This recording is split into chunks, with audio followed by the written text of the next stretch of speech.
চিঠা দিয়ে তোর নেতা কর্মীদেরকে ঢাকা এসে জামাতের নেতৃবৃন্দকে হত্যা করার মিশন দিয়েছিল।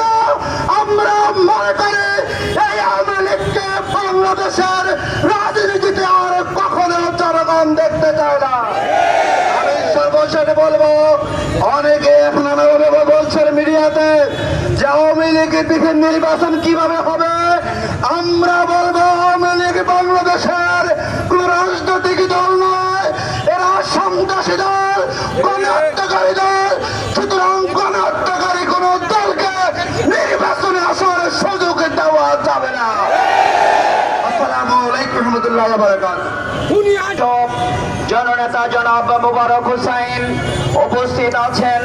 বাংলাদেশ জামাত ইসলামীর কেন্দ্রীয় নির্বাহী পরিষদের অন্যতম সদস্য, বর্ষিয়ানের রাজনীতিবিদ অধ্যক্ষ জনাব আব্দুর রব সহ মহানগর এবং কেন্দ্রীয় নেতৃবৃন্দ আজকের এই সমাবেশে উপস্থিত রয়েছেন। আমরা আগেই বলেছিলাম যে আমাদের এই সমাবেশের স্বল্প সময় পর্যন্ত আমরা করব। এই ক্ষেত্রে আমাদের ঢাকাবাসী যারা চলাচল করছেন, গাড়ি নিয়ে যাচ্ছেন, স্বেচ্ছাসেবক ভাইয়েরা তাদের যাওয়ার ক্ষেত্রে সহযোগিতা করবেন। এবং তারপরেও যেই জনদুর্ভোগ হচ্ছে, কষ্ট হচ্ছে, তার জন্য আমরা দুঃখ প্রকাশ করছি।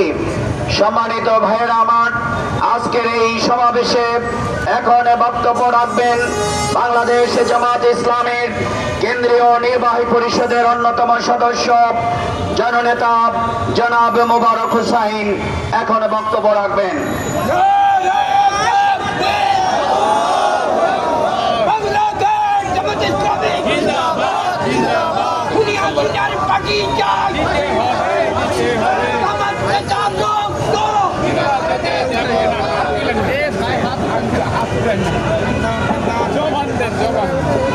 খাইলে তো আমার সমস্যা।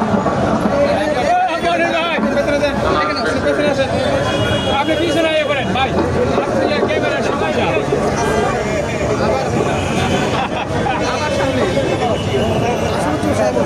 বিসমিল্লাহির রহমানির রহিম।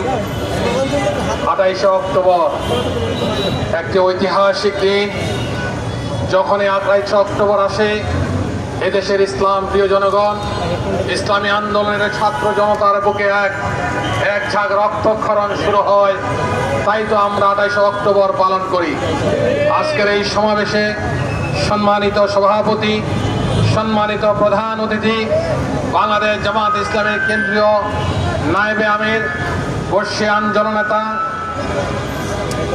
জনাব অধ্যাপক মুজিবুর রহমান, সম্মানিত নেতৃবৃন্দ, সম্মানিত ভাইরা, আসসালামু আলাইকুম ওয়া রাহমাতুল্লাহি ওয়া বারাকাতুহু। 28 অক্টোবর পল্টন ময়দানে যে ট্র্যাজেডি হয়েছিল, বাংলাদেশ সেই দিনে তার রাজপথের রাজনীতির গতিপথ হারিয়েছিল।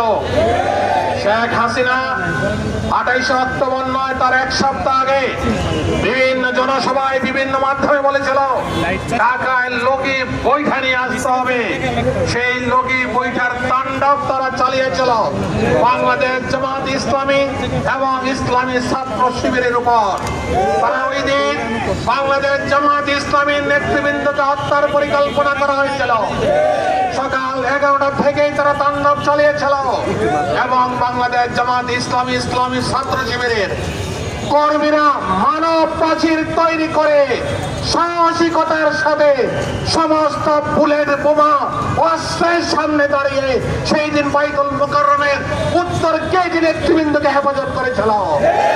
সম্মানিত ভাইরা, আমি সত্য আমার স্মৃতি বর্ণনা করে বলছি, সকাল 11টাতেই ধর্ম আন্দোলন শুরু হলো, মারপিট শুরু হলো, মেরে নৃত্য করা হলো লাশের উপর। বিকালে প্রোগ্রাম শুরু হবে। আমাকে আমাদের আজাদ ভাই বললেন, আপনাকে এই গিরিপথের দায়িত্ব